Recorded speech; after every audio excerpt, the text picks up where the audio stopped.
Shri Jinto John, അതായത് തിരഞ്ഞെടുപ്പിന് മുൻപ് തോൽവി സമ്മതിച്ചിരിക്കുന്നു. സുരേഷ് ഗോപി വോട്ടെണ്ണുന്നതിന് മുൻപ് തന്നെ ജയിച്ചിരിക്കുന്നു. ടി.എൻ. പ്രതാപനെ കൊണ്ട് കൂട്ടിയാൽ കൂടില്ല എന്ന് കണ്ടിട്ടാണ് നിങ്ങൾ ഇമ്പോർട്ട് ചെയ്തിരിക്കുന്നത് പുതിയ സ്ഥാനാർത്ഥിയെ എന്നുള്ളതാണ് ബി.ജെ.പിയുടെ അവരിനി മുന്നോട്ട് വെക്കാൻ പോകുന്ന വാദം. മാധു, സുരേഷ് ഗോപിയെ കുറിച്ച് അദ്ദേഹം പറഞ്ഞ ഒരു നിരീക്ഷണം ശരിയാണ്. വോട്ട് എണ്ണുന്നതിന് മുമ്പ് അദ്ദേഹം ജയിക്കുമെന്ന് അവർ അവകാശപ്പെടുന്നു. അത് കഴിഞ്ഞ പ്രാവശ്യം അങ്ങനെയായിരുന്നു. വോട്ട് എണ്ണുന്നത് വരെ അദ്ദേഹത്തിന് ജയിച്ചു എന്ന് അവകാശപ്പെടട്ടെ. വോട്ട് എണ്ണിക്കഴിഞ്ഞപ്പോൾ കഴിഞ്ഞ പ്രാവശ്യം എന്താ നടന്നത് നമ്മൾ കണ്ടതാണല്ലോ.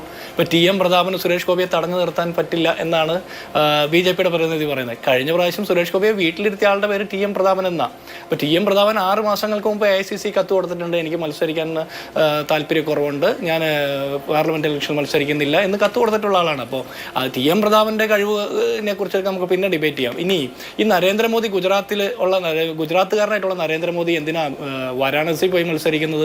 അത് തോൽക്കുമെന്ന് പേടിച്ചിട്ടാണോ സംസ്ഥാനം മാറി മത്സരിക്കുന്നത്? അപ്പോൾ അങ്ങനെയൊന്നും പറയണ്ട. ഈ തെരഞ്ഞെടുപ്പിൽ മാക്സിമം സ്ഥാനാർത്ഥികൾ വിജയിപ്പിക്കുക. എല്ലാ സീറ്റിലും UDF മത്സരിപ്പിക്കുന്ന മുഴുവൻ സീറ്റിലും സ്ഥാനാർത്ഥികളെ വിജയിപ്പിച്ചുകൊണ്ട് പാർലമെന്റിൽ ഞങ്ങളുടെ അംഗസംഖ്യ വർദ്ധിപ്പിക്കുക എന്നുള്ളതാണ് ഞങ്ങളുടെ സ്ട്രാറ്റജി.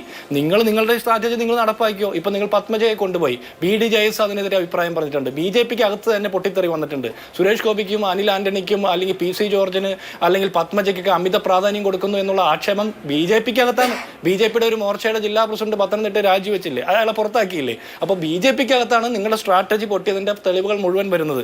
പിന്നെ സ്വന്തമായിട്ടൊരു ലെഗസിയും അവകാശപ്പെടാനില്ലാത്ത BJPയുടെ നേതാക്കന്മാർ കേരളത്തിൽ അത്തരം ലെഗസിയുള്ള കോൺഗ്രസിന്റെ നേതാക്കന്മാരുടെ മക്കളെങ്കിലും ചാക്കിട്ട് പിടിച്ചുകൊണ്ട് ആ പാരമ്പര്യം അവകാശപ്പെടാൻ പറ്റുമോ എന്നുള്ള റിസർച്ചാണ് നടത്തുന്നത്. അതിലൊന്നും ഒരു കാര്യമില്ല. പത്മജ പോയപ്പോൾ പത്മജയുടെ ഫേസ്ബുക്ക് പേജ് കൈകാര്യം ചെയ്യുന്ന അഡ്മിനെ പോലും കൊണ്ടുപോകാൻ പറ്റിയില്ല എന്നുള്ളത് നമ്മുടെ മുമ്പിൽ തെളിവ് സഹിതമുണ്ടല്ലോ. അപ്പോൾ പത്മജ പോകുന്നതൊന്നും ഞങ്ങളുടെ വിഷയമല്ല. ഞങ്ങളുടെ മുമ്പിലുള്ള വിഷയം ഈ കേന്ദ്ര സംസ്ഥാന സർക്കാരുകൾക്കെതിരെയുള്ള അതിരൂക്ഷമായിട്ടുള്ള ജനവിരുദ്ധ തരംഗം അത് കൃത്യമായിട്ട് കോൺഗ്രസ് മുന്നിൽ ഉയർത്തി കാണിക്കും. ജനങ്ങൾക്ക് അനുകൂലമായിട്ടുള്ള ജനപക്ഷ നിലപാടെടുത്ത് കോൺഗ്രസ് ഈ ഇലക്ഷനെ അഡ്രസ് ചെയ്യാൻ പോകുന്നത്.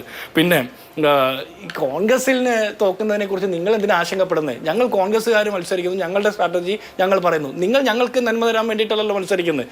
നിങ്ങൾക്ക് എന്താണ് പറയാനുള്ളത്? പൊളിറ്റിക്കലായിട്ട് നിങ്ങൾക്ക് എന്താണ് പറയാനുള്ളത്? അത് നിങ്ങൾ പറയൂ. കോൺഗ്രസിൽ നിന്ന് ആരെങ്കിലും അടിക്ക് തിരിച്ചടി എന്ന രീതിയിൽ ഒരു വലിയ മൂവ്മെന്റ് നടത്തി കേരളത്തെ ഞെട്ടിച്ചു എന്നുള്ളത് കൃത്യമാണ്. തൃശ്ശൂർ എന്നല്ല, കേരള രാഷ്ട്രീയത്തിൽ തന്നെ ഒരു തെരഞ്ഞെടുപ്പ് ചൂടിലേക്ക് ഈ സംഭവഗതികൾ മാറ്റിയിട്ടുമുണ്ട്. പക്ഷേ കേരളത്തിൽ പോലും തിരഞ്ഞെടുപ്പ് സ്ട്രാറ്റജി നിർണ്ണയിക്കുന്നത് BJP ആണ്. ഞങ്ങൾ വെക്കുന്ന ചുവടിന് പിന്നാലെ ഓടാൻ നിങ്ങൾ തയ്യാറായേ മതിയാവൂ എന്നുള്ളതാണ് ഞങ്ങളുടെ വിജയമെന്നാണ് BJP അവകാശപ്പെടുന്നത്. വടകരയിൽ നിന്ന് വരേണ്ടി വന്നില്ലേ രാത്രിക്ക് രാത്രി കോൺഗ്രസിന്റെ കരുത്തന്?